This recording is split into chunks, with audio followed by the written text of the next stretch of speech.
Ito ang mga dapat natin aabangan sa Batang Quiapo, mga kapamilya, na wag natin papalampasin ang bawat episode ng telesering ito.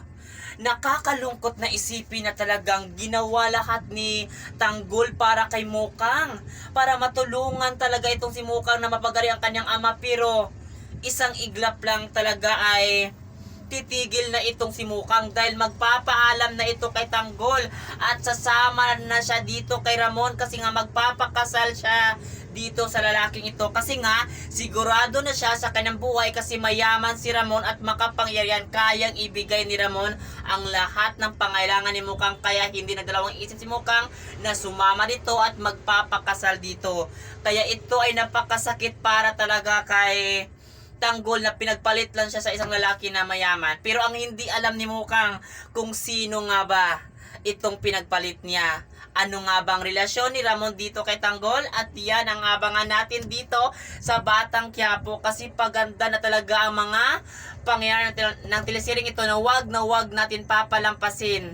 Malapit na talaga magkukross ang landas ng mag-ama na ito na sina Ramon at Tanggol, at kung malaman nga ito ni Tanggol talaga na itong si Ramon pala ang tunay niyang ama na karibal sa puso ni Mukang, ano kaya ang gagawin dito? Matatanggap kaya niya ito ang ama niya o talagang matatanggap niya siguro pero hindi kaagad, pero unti-unti matatanggap kasi nga may gagawin itong si Ramon dito kay Tanggol para talaga ay mapatawad siya, kasi alam naman natin itong si Ramon na gagawin talaga ang lahat para sa kanyang anak.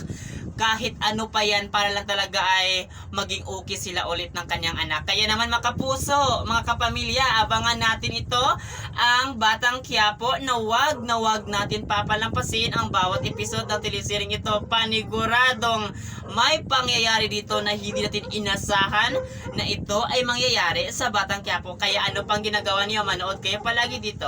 At yun lang mga kapamilya, maraming salamat. Thank you.